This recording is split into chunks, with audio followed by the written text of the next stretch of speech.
Good evening, friends. Welcome to our Tuesday evening critical care and emergency webinars from Yashoda Group of Hospitals. Today, we have an interesting topic sepsis being one of the dreaded disease which we face in intensive care unit over the last centuries. And the mortality remained to be high in spite of so many developments in the medicine. So, in spite of higher appropriate antimicrobials, multiple organ support, sophisticated organ supports, we see the mortality remains to be still high. So there were multiple adjuvants therapies which tried in the form of filtration, in the form of countering our immunomodulation. And we also understand that it is not just the bacteria, but our aggressive cytokine storms or immune inflammatory response to this infection, the response to that infection, also being a major contributory factor, and that oxidative damage which is causes to our cells in the different organ system is mainly the reason for the further aggravation of the system multi systems. So today we have an interesting discussion on the role of some of the vitamins which are in the controversy over the last 2 decades. These are thiamine, vitamin C, and vitamin D. These been used in the last 2 centuries, and we have a lot of conflicts of outcomes in many multi-centers randomized trials and observational trials. And these three drugs in the form of vitamin C, B1, and vitamin D had also played in the same controversy during our COVID pandemic. Many reports, many observational analysis has found also that these has been used in a supranormal physiological doses also during this COVID pandemic. So today we have two energetic, enthusiastic, and young talents in the critical care department of Yasoda Secunderabad, Dr. Hari Prasad, who is a consultant in Secunderabad, and Dr. Abhishek, who is also a consultant in Secunderabad Yasoda hospitals in the Department of Critical Care Medicine, will bring us the two sides, whether these three vitamins, which we find to be, these levels will be generally low in critically ill septic patients, supplementing them in normal or supranormal doses will have any role to recovery of the organs, outcomes, mortality, and any benefits. And to counterbalance that, we will have a counter argument by Dr. Abhishek. To start with, I will request Dr. Hari to begin the discussion with a pro to this debate. Dr. Hari, over to you. Thank you, sir. Uh, Good evening, everybody. Today, we are going to discuss the role of vitamins, that is the vitamin B1, thiamine, vitamin C, and vitamin D in the context of severe sepsis and septic shock patients. And we will go through the literature, what are the favorable literature in the past 2 decades have been published in this regarding this. You know? Okay.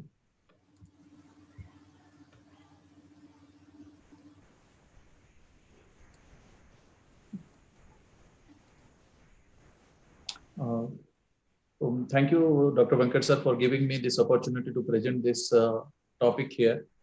Since we know that sepsis is the interplay between the dysregulated host response and and between the infection leading to the organ failure, there are a lot of researches is going on between the dysregulated host response, what causes the multiple organ failure in a sepsis, leading to a septic shock, refractory septic shock, and leading to the death of the patient, from which, despite of all the research efforts we are putting together during this decade and past decades. And the mainstay of therapy during this septic shock treatment was the hemodynamic monitoring and hemodynamic resuscitation, whether macrocirculatory or microcirculatory resuscitation, depending upon the requirement, and the early antibiotic therapy and the early source control, which were the mainstay. Despite of these things, there is a considerable amount of septic shock patients who are undergo the fatal outcome despite of these therapies. And in the recent therapies, depending upon the after being the mainstay of therapy, the adjuvant therapies, role of adjuvant therapies have been studied in the recent past, and they are coming with an upcoming researches also. Few trials they have shown the positive side, and few trials they have shown the negative side. We will discuss regarding those things, and why these vitamins are chosen in a these patients are depending upon the as the severely septic patients or those who are critical ill patients.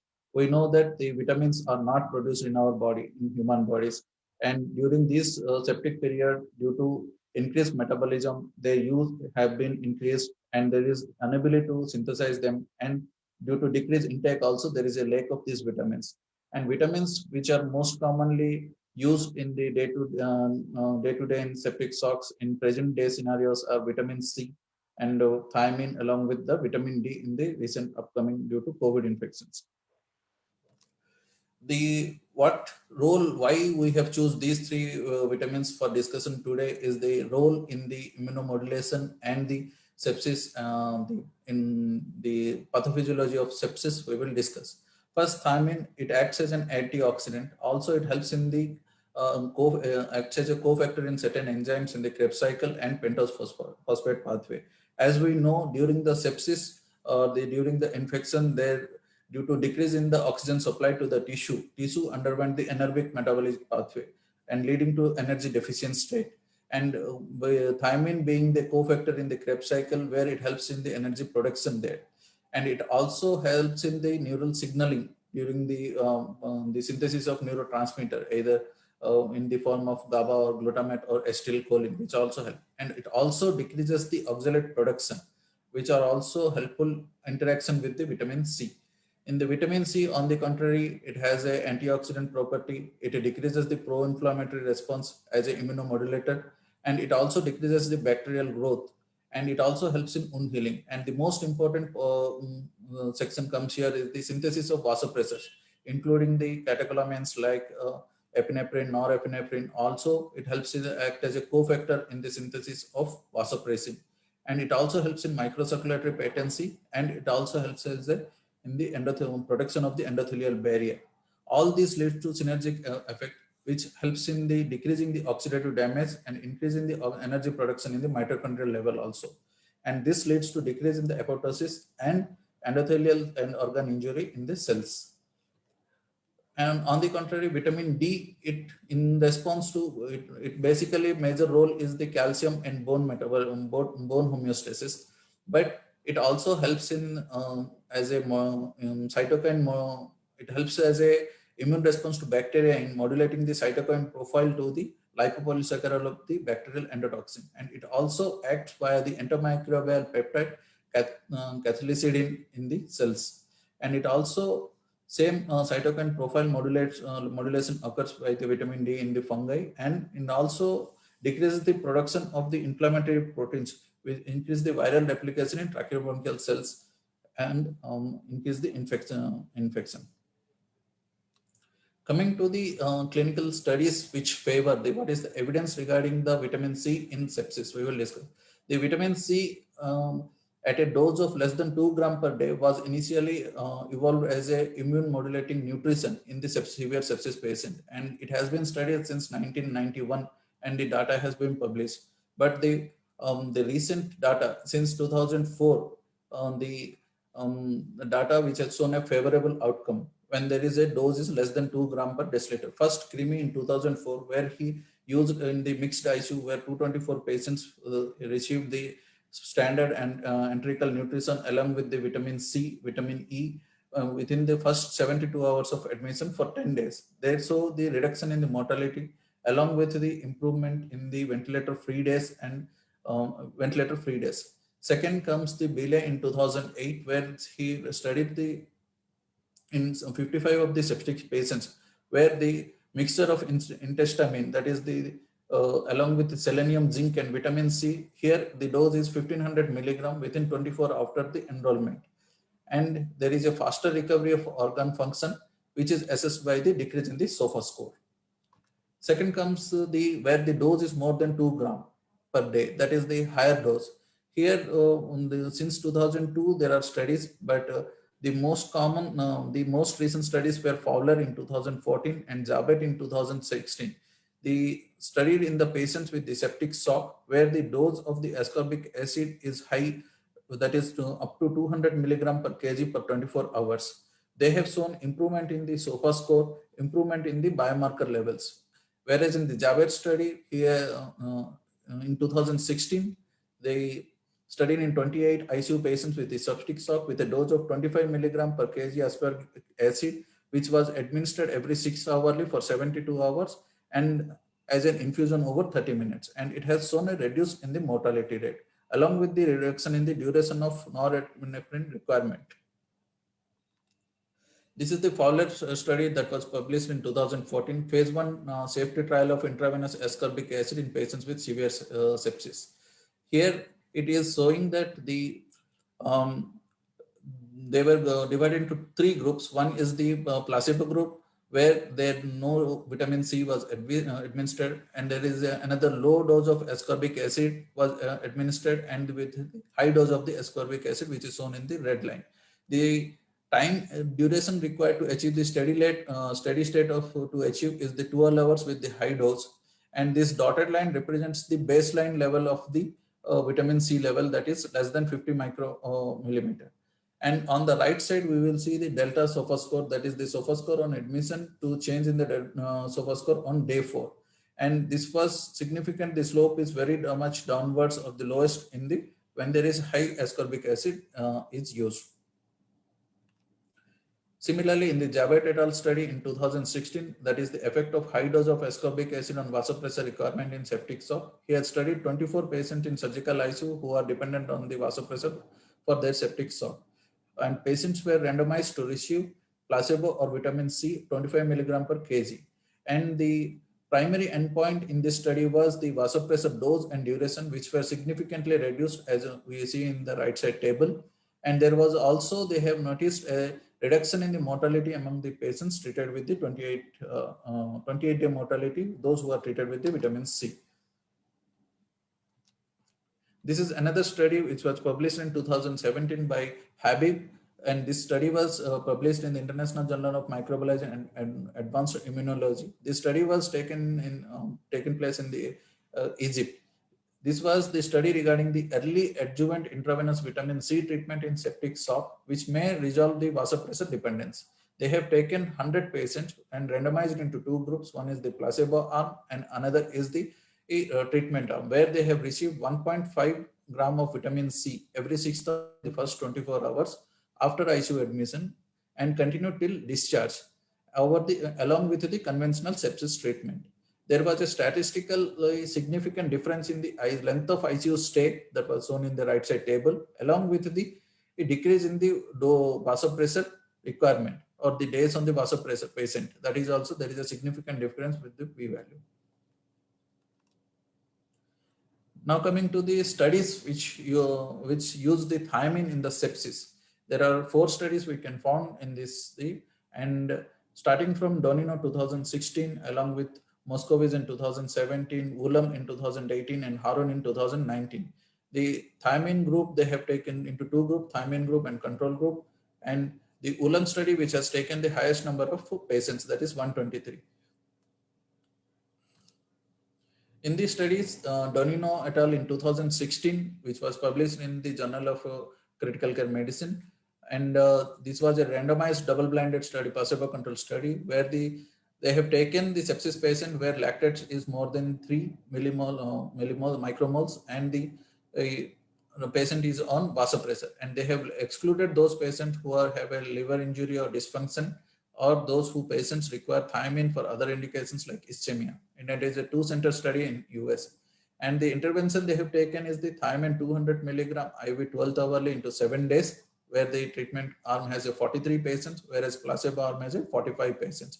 The primary outcome they studied was lactate at 24 hours, and secondary is the change in the lactate, shock reversal, change in the SOFA and Apache score, and those things. And they have found that lower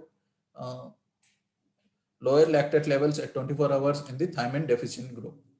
And Ulam et al. Study in 2018, which was also published in the Journal of Intensive Care Medicine. It is a retrospective matched cohort study where they have taken into septic shock where the lactate is more than 2 millimoles and the patients on vasopressor. And they have taken into liver injury patients also into consideration where the 65% baseline liver disease is also present. It is a single center study.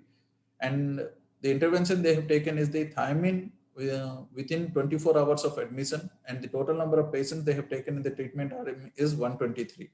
And they have given thiamine 100 milligram 24th hourly, followed by 500 milligram 8th hourly for the median 3 days. And they have shown that thiamine is associated with improved lactate clearance and 28-day mortality also. This was the Donin study where in the thiamine deficient group, when thiamine was administered, they have shown a percentage survival benefit in them. And whereas the blue line is depicting the placebo group, thiamine group, and they have a higher probability of survival. And in this, the Ulam et al. In 2018, the effect of thiamine administration lactate clearance and mortality in patients is actually so. It is a retrospective single center study, as we have discussed. The primary outcome was associated with improved lactate clearance in patients present with septic shock. And the secondary outcome is the reduction in the 28-day mortality rates, where the lactate clearance is more in case of the thiamine, where it is depicted by the straight line.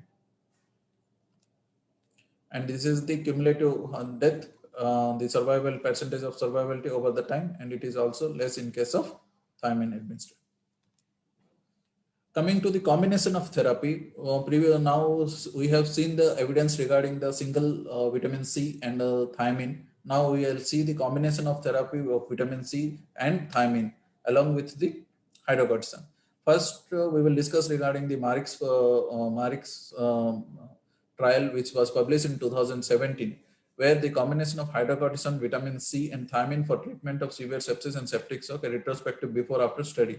They have given the intervention of thiamine 200 milligram 12th hourly, along with vitamin C of 1.5 gram 6th hourly, and hydrocortisone 50 milligram IV 6th hourly. And the basis for this trial was regarding the steroids and vitamin C. They synergistically restore the vitamin C synergistically restores the sensitivity to glucocorticoids and preserve the endothelial integrity against the challenge from the lipopolysaccharide. The primary outcome was mortality, which was substantially reduced in the patients receiving the vitamin C. This is the patient characteristic of severity of illness, day 1 SOFA score, and the predictor of mortality. With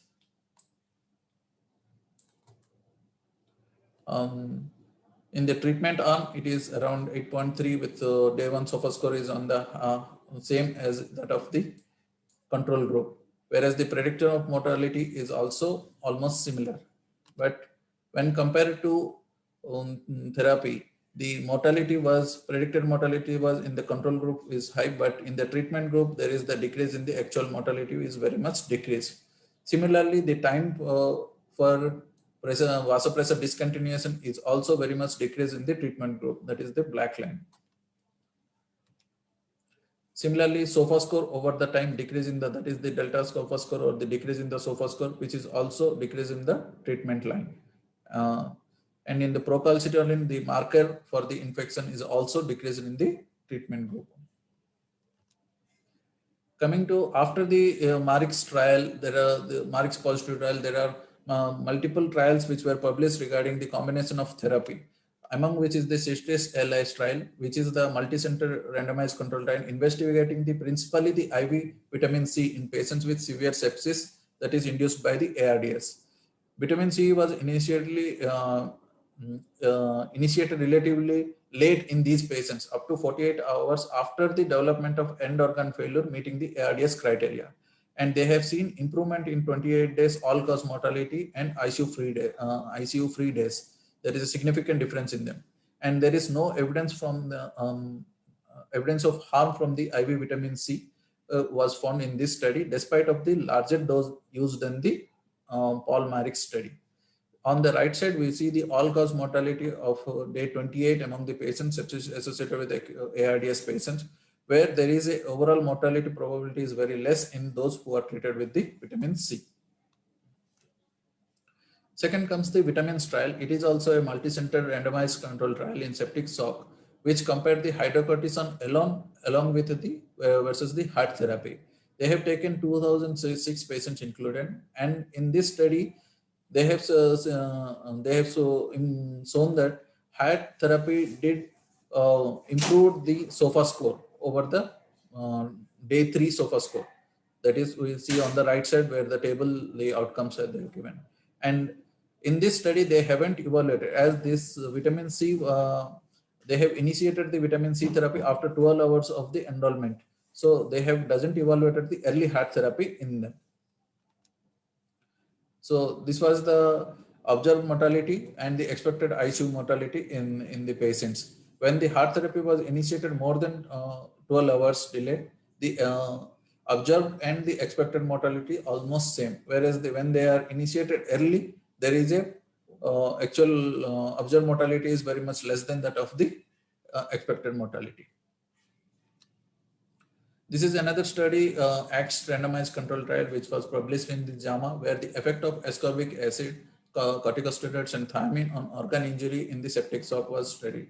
It is a randomized, blinded, multicenter clinical trial where 200 adult patients with septic shock treated for the 4 days with the combination of a parenteral ascorbic acid at 1500 milligram, hydrocortisone 50 milligram, thiamine 100 milligram, placebo for every 6 hours.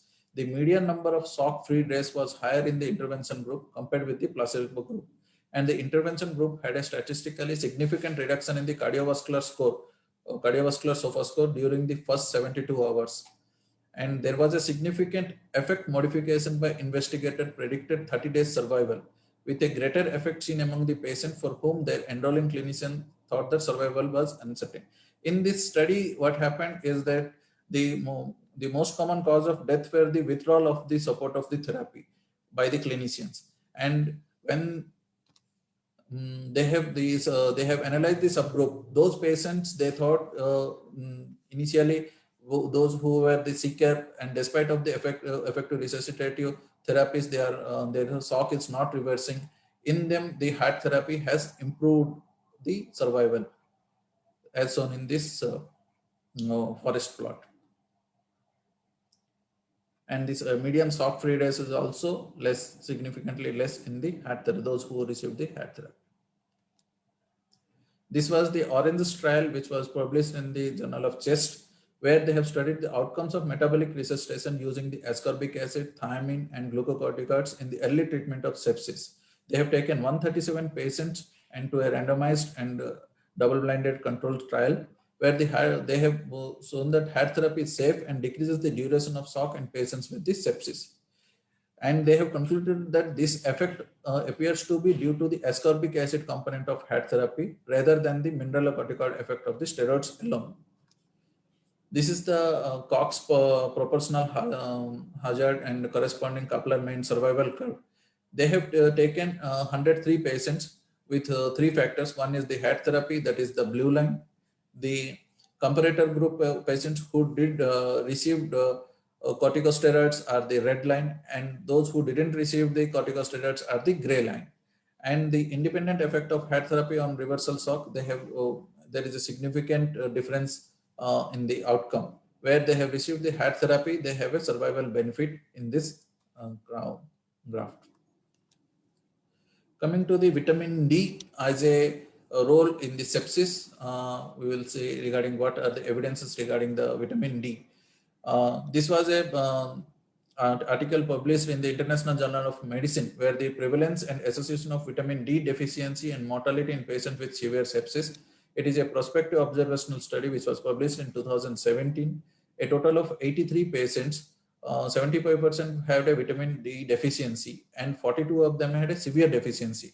That is, vitamin D deficiency here they defined as less than 20 nanogram per ml, and whereas the severe deficiency they have described as less than 12 nanogram per ml. The prevalence of vitamin D deficiency was very high in 3/4 of patients with severe sepsis. And they have shown that a significant higher mortality rate was observed, particularly in patients with severe vitamin D deficiency. The 30-day mortality outcome, when they have supplemented with the vitamin D, has shown a significant difference here. This is the Kaplan-Meier curve, and when there is the probability of survival is less when the total vitamin D level is less than 12 nanogram per ml. Here in this curve we can see. This is the second study regarding the vitamin D, and which was published in the Clinical Nutrition by Saran in 2020. The serum level of vitamin D as a predictor of severity and outcome of the pneumonia. This is a prospective study of 100 patients with the pneumonia, and the severity of pneumonia was significantly higher among the vitamin D deficient group. And ARDS and septicemia complications are also higher in those who have those patients who have very low levels of vitamin D. The mortality rate was higher in the deficient group as compared to the non-deficient group. This is the comparison of the mean values between the group where all the scores regarding the CPI, SOFA, PSI score, CURB score, all the scores have significant difference in the deficient group, or significantly higher in the deficient group. This is the correlation between the vitamin D level and the severity of scores that we have seen in the previous.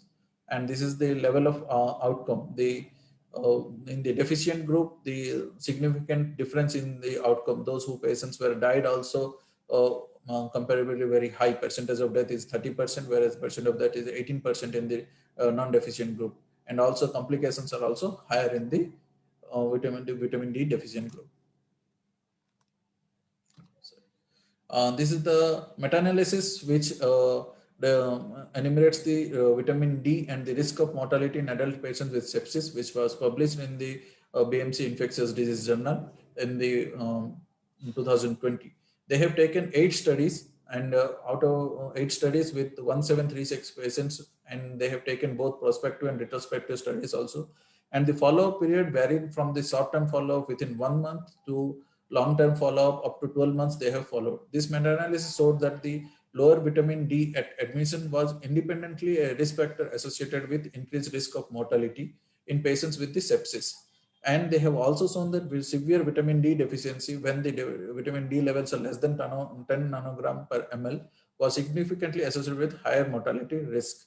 And there is no and when the deficiency is there, but less than 30 nanogram, but more than 10 nanogram, the death and mortality is less in comparison to. These are the studies they have taken into consideration since 2014. Rech, Moromijato, Alakoko, D. Pascal, and the other studies. Recent studies was being in the 2019 also.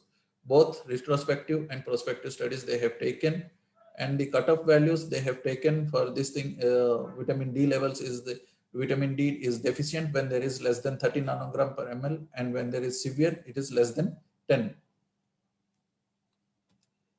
This is the forest plot which is showing in the mortality. When there is a severe deficiency in the group, the death rate is higher in them. Since we have seen all the evidence regarding the vitamin C, thiamine, and vitamin D in severe sepsis and septic shock patients, how they have changed the outcome in the recent past 2 decades over the use, started from the early immune nutritional supplement from the high dose of vitamin C, and how they are acting as adjuvant therapy to the normal conventional septic shock therapy and their outcome. And I rest my this thing topic, and we'll discuss regarding the other.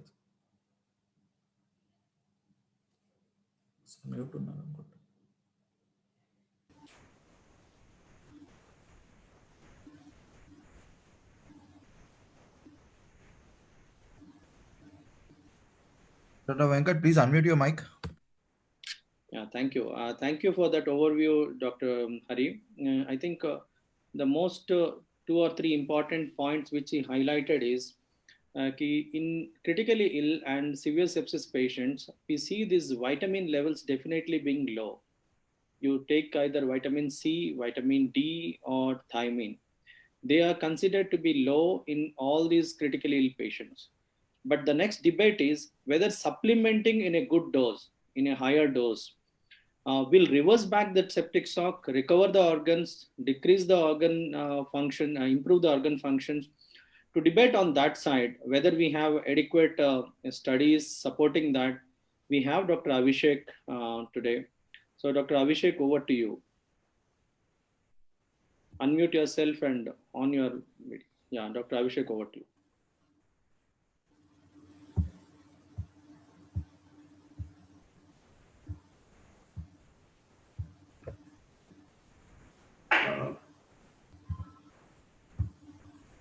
Just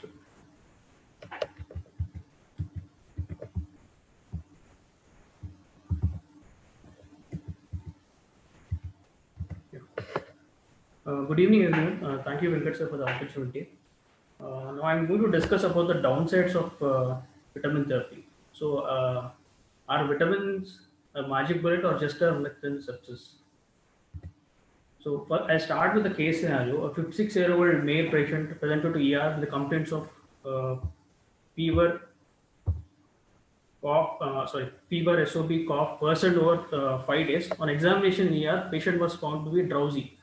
Vitals were showing saturation of 85%, 50 liters of on 50 liters of oxygen. BP was 80 by 60 and respiratory rate was 40 to 45 per minute. The temperature was around 1 or 2 Fahrenheit. So the ABG revealed metabolic acidosis with a lactate of 4 and chest X-ray revealed bilateral lung infiltrates. Patient was intubated in ER and shifted to ICU for further management without much delay. On arrival to ICU, sepsis bundle was followed. That is, fluid resuscitation was done, cultures were sent, and empirical antibiotics were started. BP was still low despite fluid resuscitation. NORAD was started and the lines were secured. Patient was still requiring high vasopressor support. 2D echo revealed normal steady except tachycardia. So what next? Can we add anything to improve the patient's status over time? Are vitamins going to help? So already Dr. Hari discussed in detail about the effects of vitamin C. I'll just revise it once. Vitamin C, as Dr. Hari told, has got pleiotropic effects. It's a cofactor for synthesis of NORAD and other vasopressors. It helps in the collagen synthesis and protects the endothelium. And it limits the inflammatory response and ischemia and repercussion injury. As Dr. Venkat sir told, every critical illness there is an acute deficiency of vitamin C. This deficiency will contribute to hypotension, inflammation, capillary leakage, and all other pathologies. Thiamine is a very important precursor of thiamine pyrophosphate, which takes part in glucose metabolism. So even thiamine deficiency is found in 20 to 70% of septic shock patients.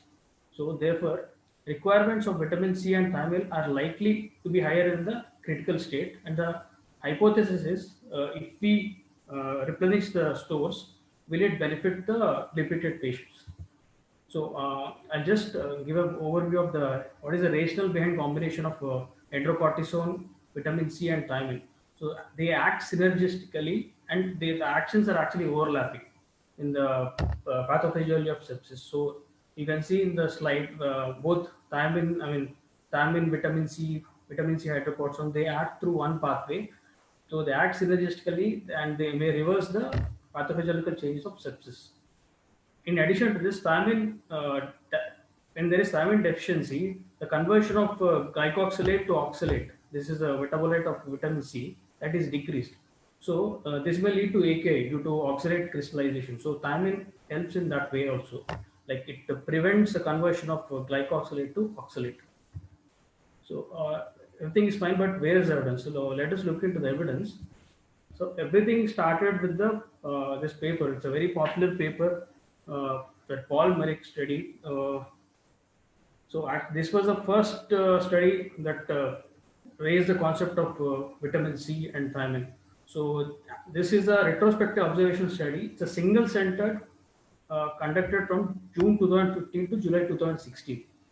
So this is a before-after study. That means from June 2015 to December 2015, they took the data from the control group. From Jan 2016 to July 2016, they took the data from the intervention group. So that's why this is called before-after study.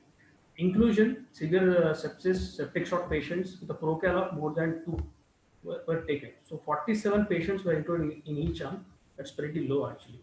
So as Dr. Hari spoke about, the vitamins intervention group was given vitamin C, hydrocortisone, thiamine. You are all aware of the doses.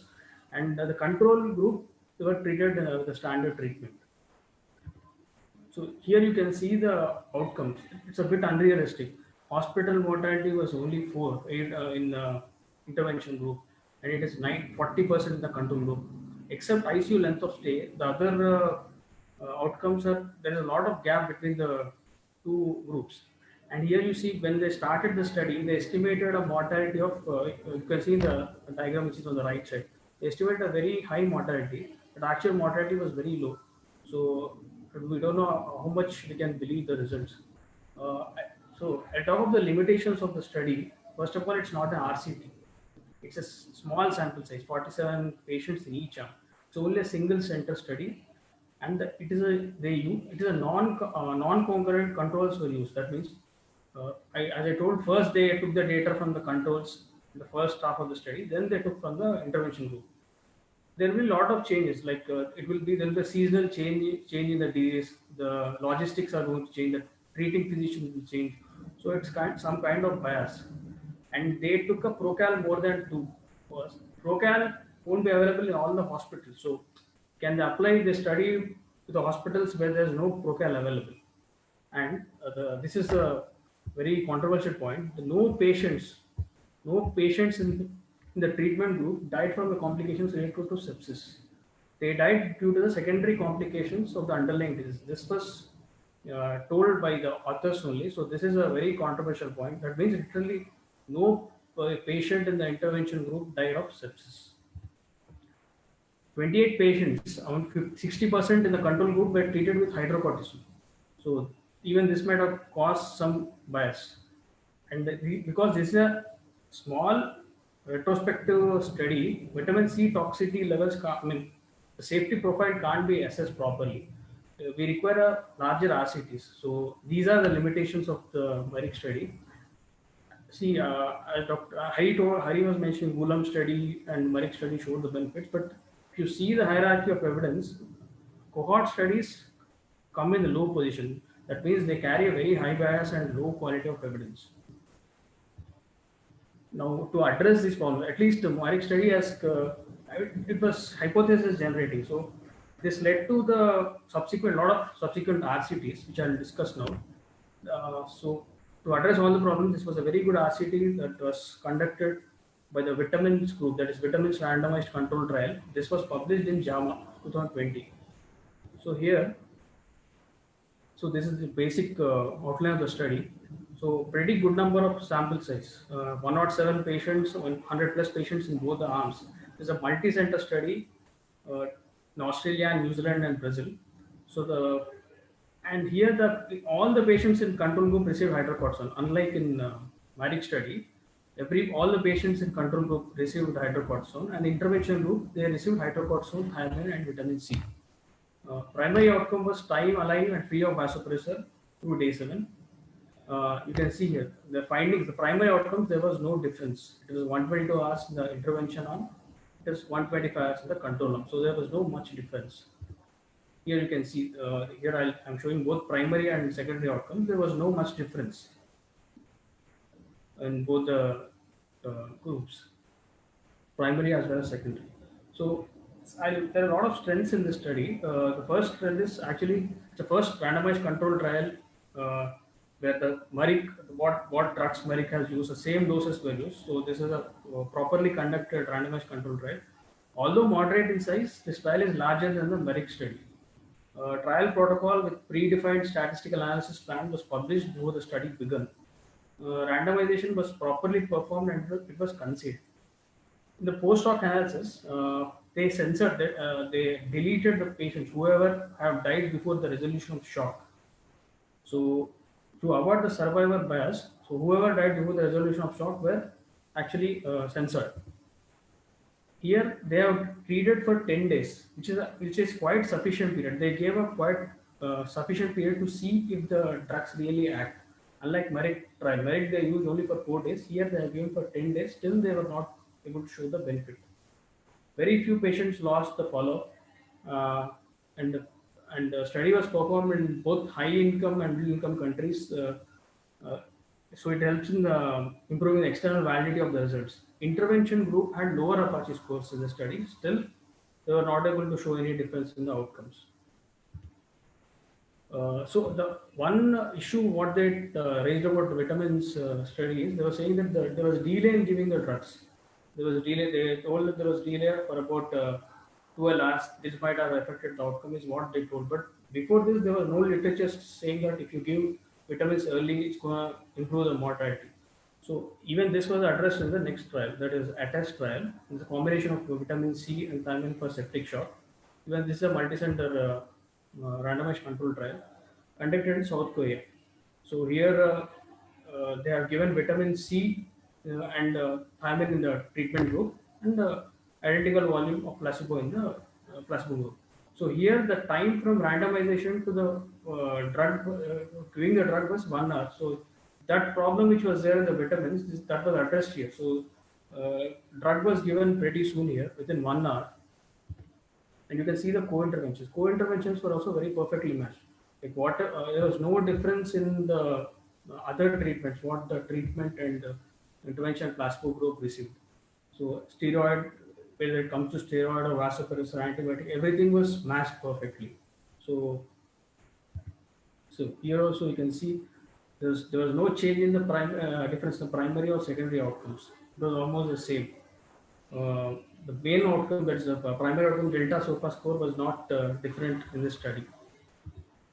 So here you can see this on the top figure in the number A. That was at the time of enrollment. During enrollment, the levels of vitamin C were very low. Now you can see at 72 hours, the levels of vitamin C as well as thiamine have increased significantly in treatment arm. Still, even there was an increase in the vitamin levels, it did not show any improvement in the outcome. So this study has shown, though we treat the patients and though we improve the levels, it won't cause much change in the mortality. Coming to the strengths, it's a double-blinded randomized placebo-controlled trial. Patient dying within 74 hours. In these patients, rather than excluding the patients, the worst SOFA score was taken for analysis. So they removed that bias, and co-intervention and comprehensive baselines were perfectly matched. Vitamin C levels and thiamine levels were measured. This is very appreciable about this study because it's not easy to measure vitamin C and thiamine levels. All the other trials, in some trials have missed it, but these patients were able to. The study was able to follow up on this, and it's basically an intention to treat analysis. Now there's one more. This is ACTS trial. This is also pretty similar to other trials. This randomized control trial with the here they have given HAT therapy in the intervention group and placebo where they didn't receive any of these vitamins. So this was also a multi-center study. Even this study has failed to show the difference in the primary outcomes. That is difference in the SOFA score. And what additional point this you can see is the primary outcomes and secondary outcomes are almost same. There's no difference. So additional point is this study has shown some adverse effects. So there was hyperglycemia, that is in the patient who received the metabolic cocktail, it was 12, whereas in placebo it was 7 patients, and hypernatremia was in 11 patients in the metabolic cocktail group. So even the incidence of mortality and AKI was more in the intervention group, though not statistically significant.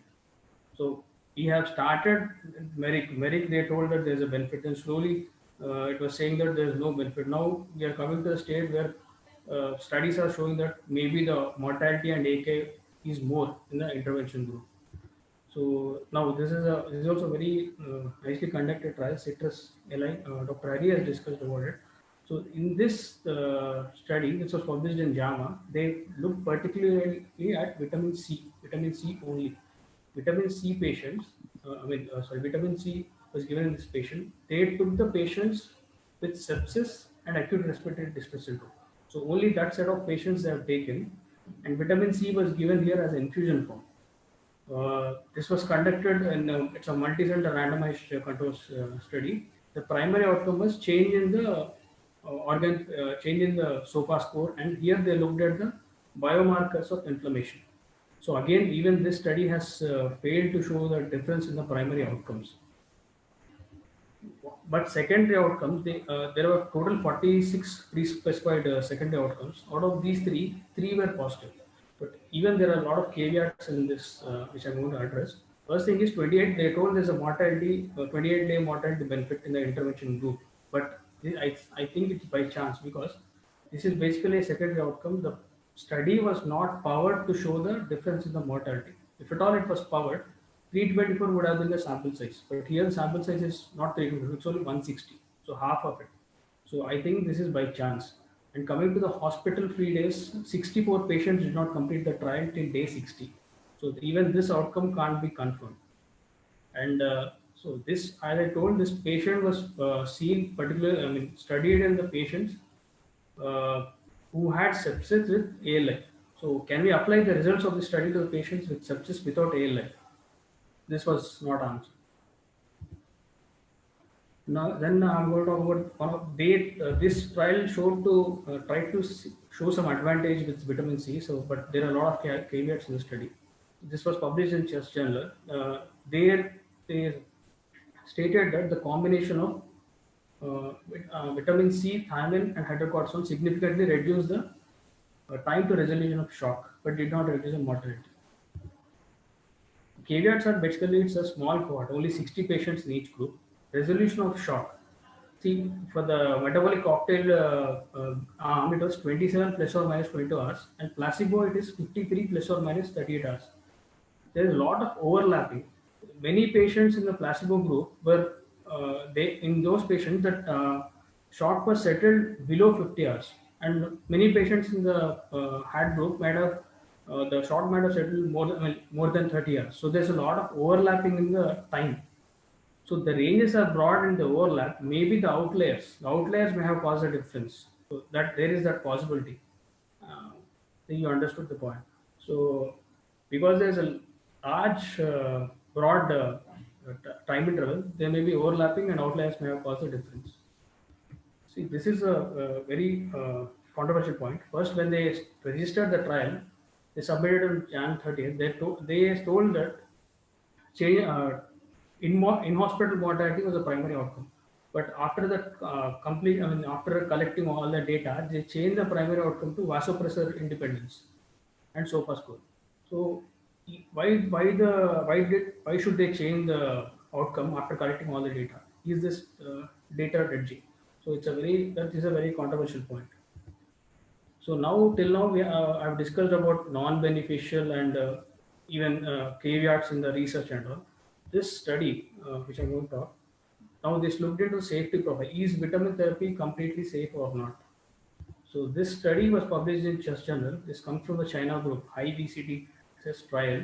This trial was actually stopped after interim analysis. After study was supposed to be held in 80 patients, but was stopped after 50 patients due to higher incidence of severe hypernatremia and ineffectiveness of the combined treatment protocol. Safety concerns of vitamins were brought up with this study. So I'll just summarize it.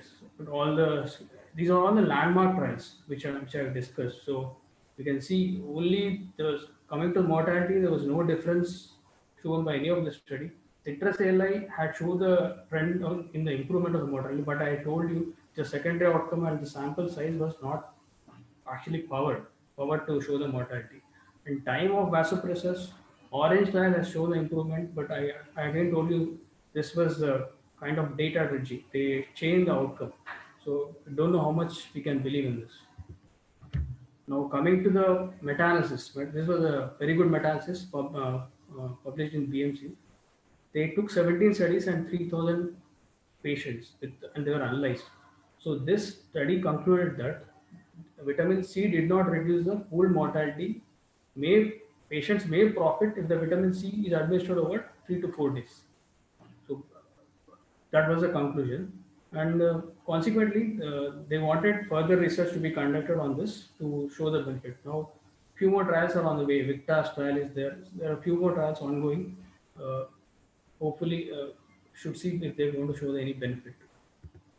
Here is a forest plot. See, you can see On the left hand side, there's a short term mortality and long term mortality. There is no difference. You can see the diamond, the diamond mark, it's almost at the center when it comes to short term mortality and long term mortality. And the right side, you can see the trials where they combined vitamin C and thiamine. And down you can see patients who have received only vitamin C. So here also the diamond mark is almost in the center. Anyway, there was no much difference in the mortality. So even the meta analysis has concluded that.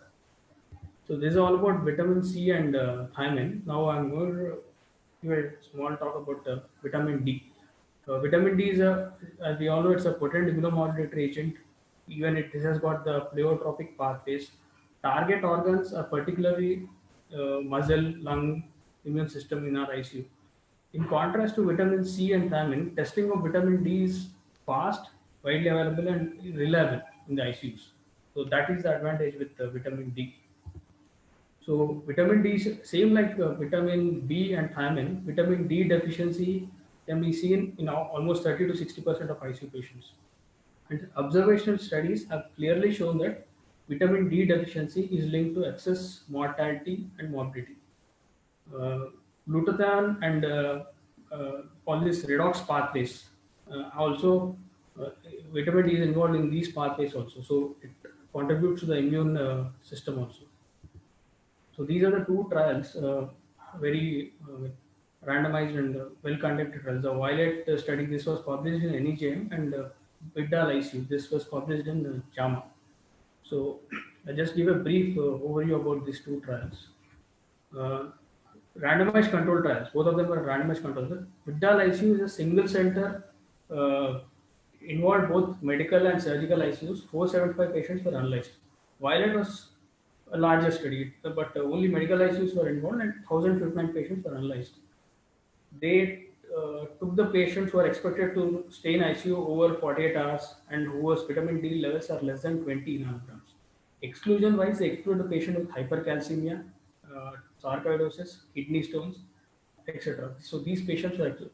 It was almost same for both the studies, inclusion and exclusion criteria. Very big loading dose, I mean very high dose of loading dose was given here.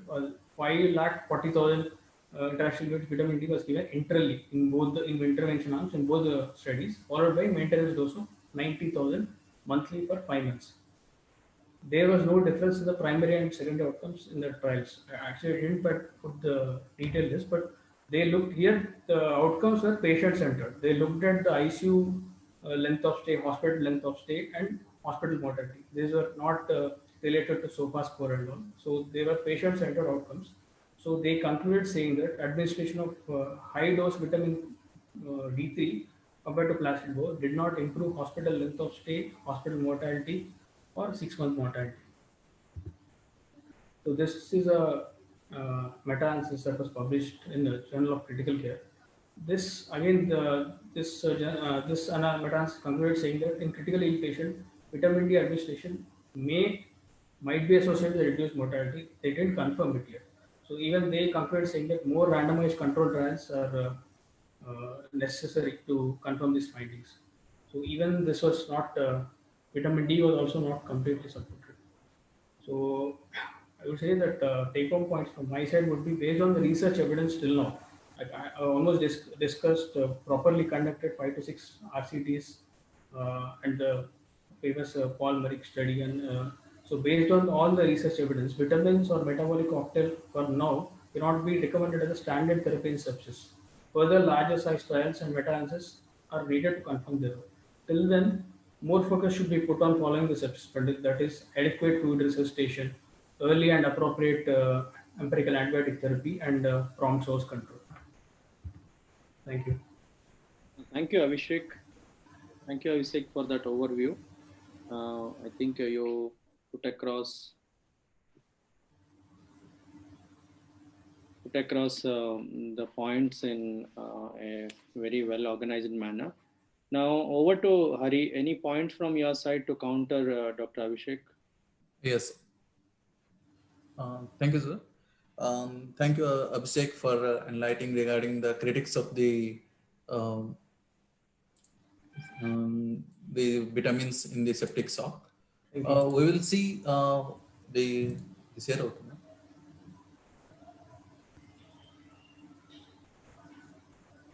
no? We will see now the how the critics and what we have the evidence regarding them.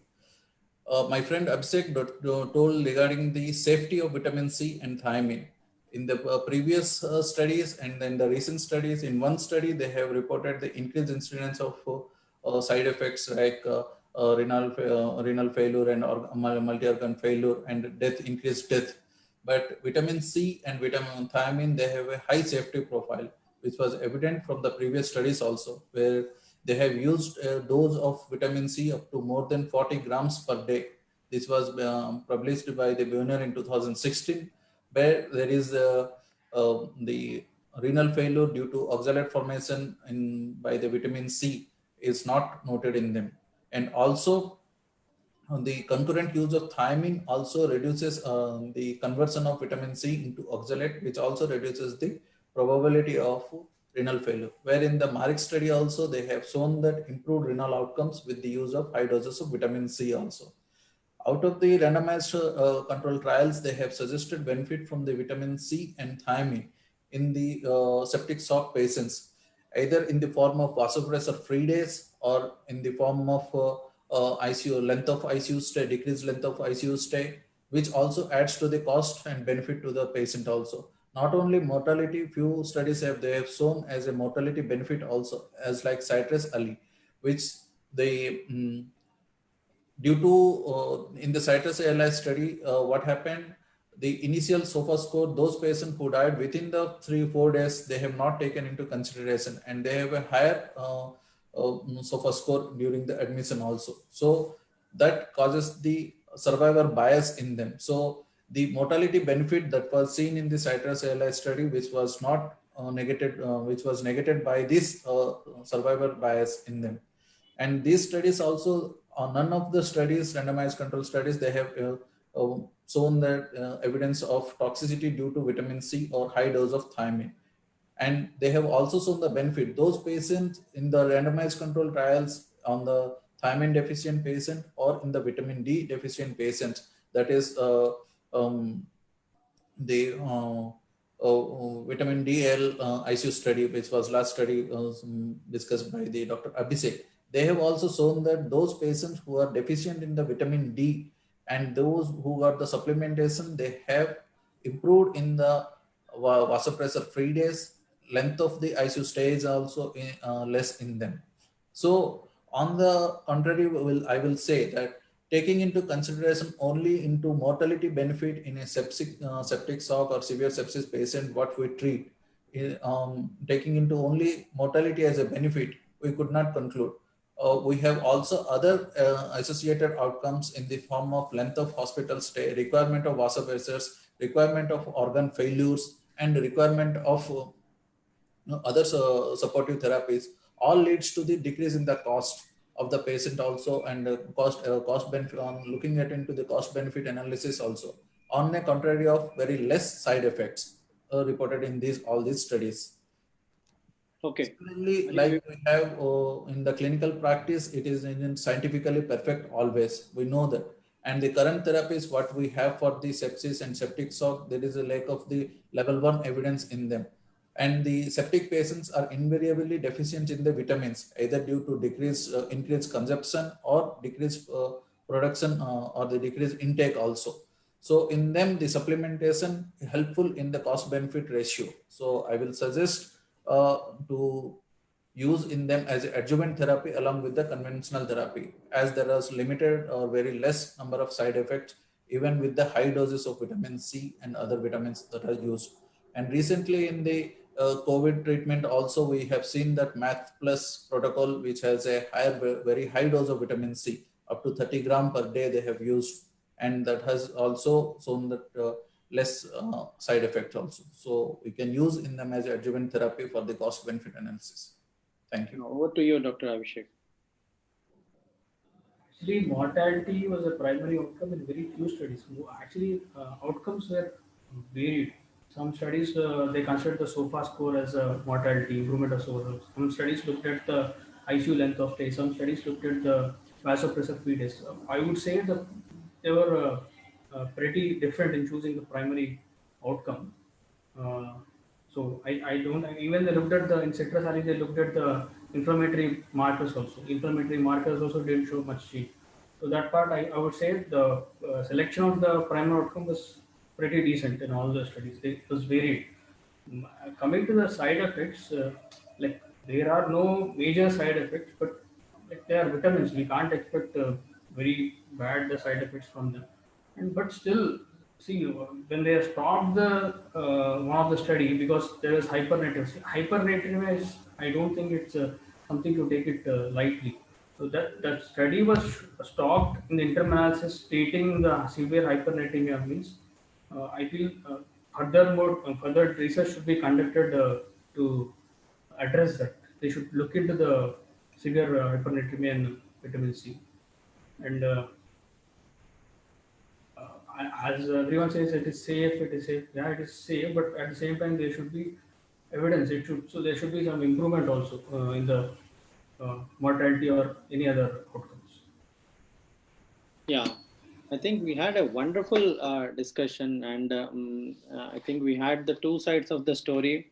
Even though this three vitamins were available for last 2 decades, but as both of you pointed out, the Palmaric study as actually was thought provoking, and it ignited many of us and across the globe. I think after that, the so-called randomized control trials in the form of vitamin S or citrus ali, and many trials which came, even the ATES trial in the recent time, the all the trials came after that, just assuming that hypothesis or ignited by that concept of metabolic resuscitation.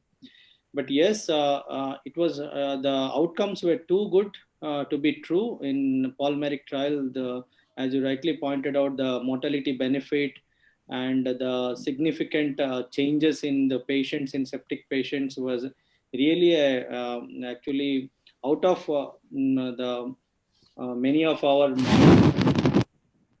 big difference. But later on, we didn't find the high quality studies in the later part didn't actually show that significant changes.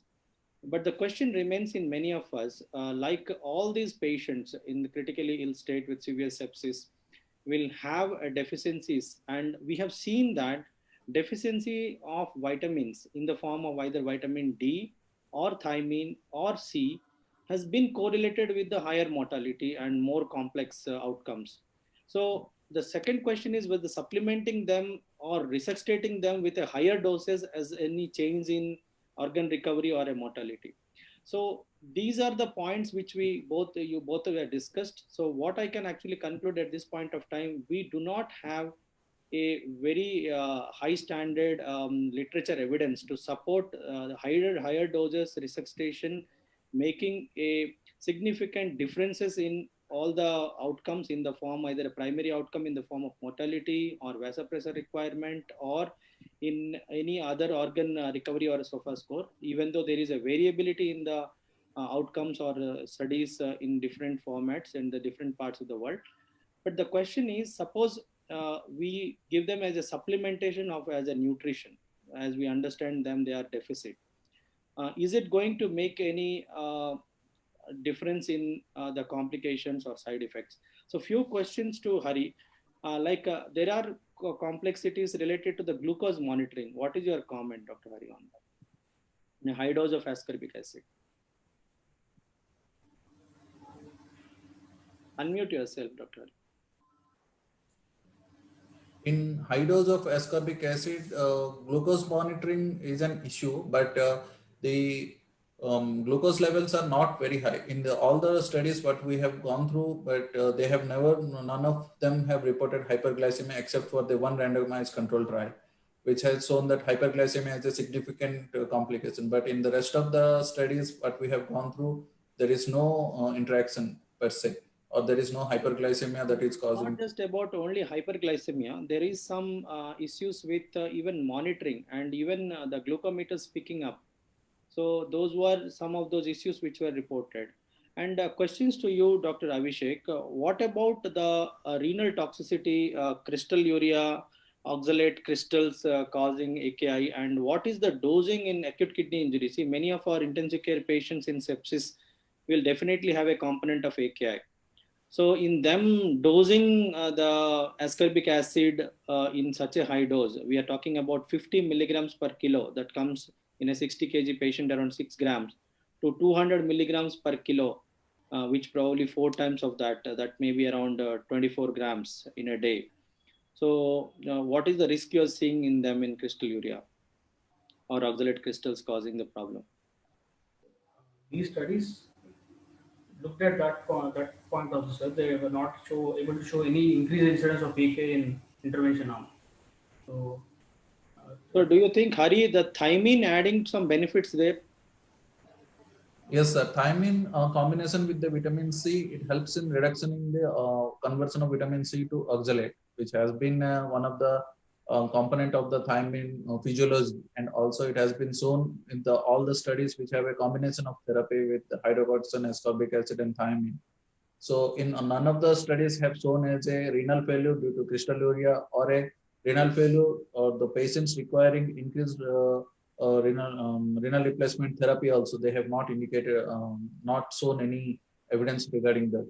So, thiamine has a role in the conversion of the vitamins, prevention of conversion of vitamin C to oxalate. That's why it helps in the combination helps.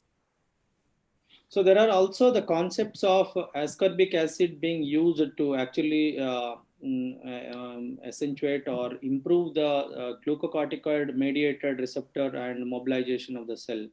When this heart therapy came together, hydrocortisone, ascorbic acid, and the thymine both combinedly given together, and then came this vitamin D add-on. So any comments on that, Abhishek?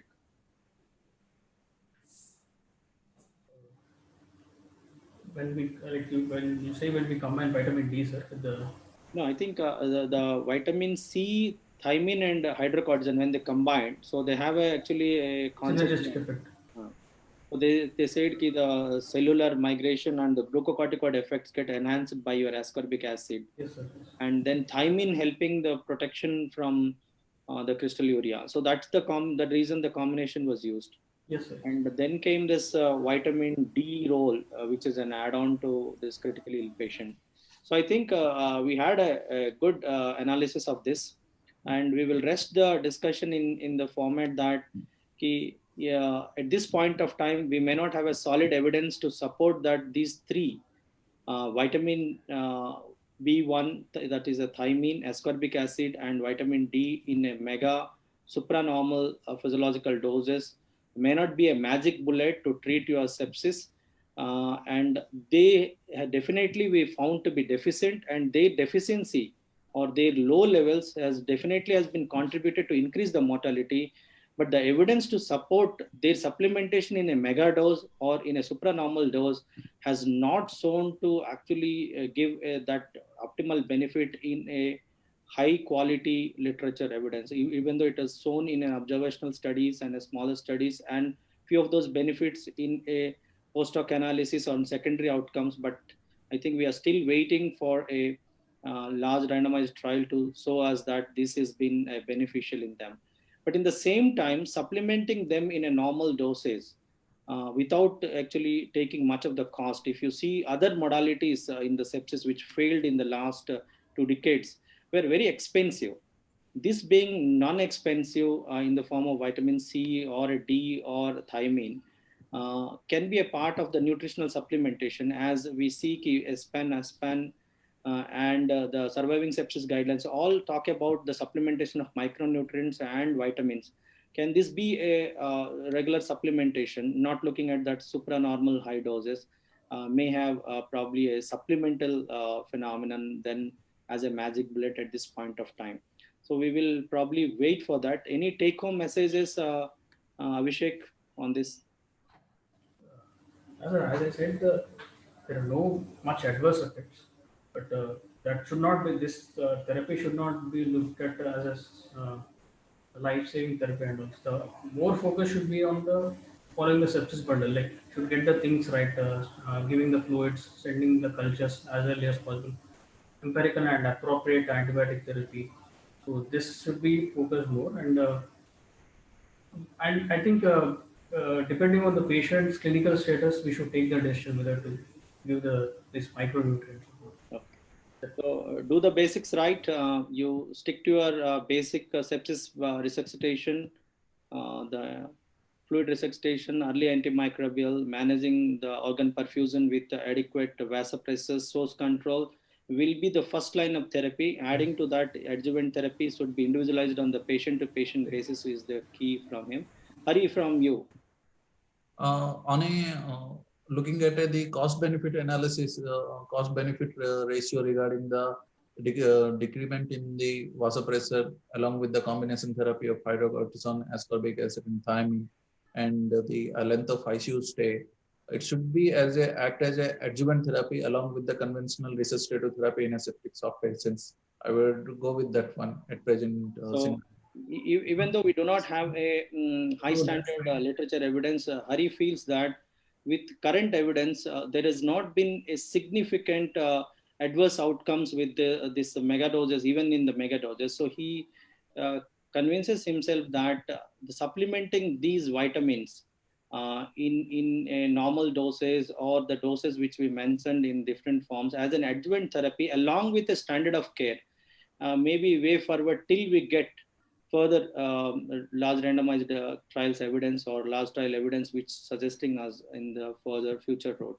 So with this, I think I thank all the audience and the participants and conclude the session. Thank you, Abhishek and Hari for this wonderful session.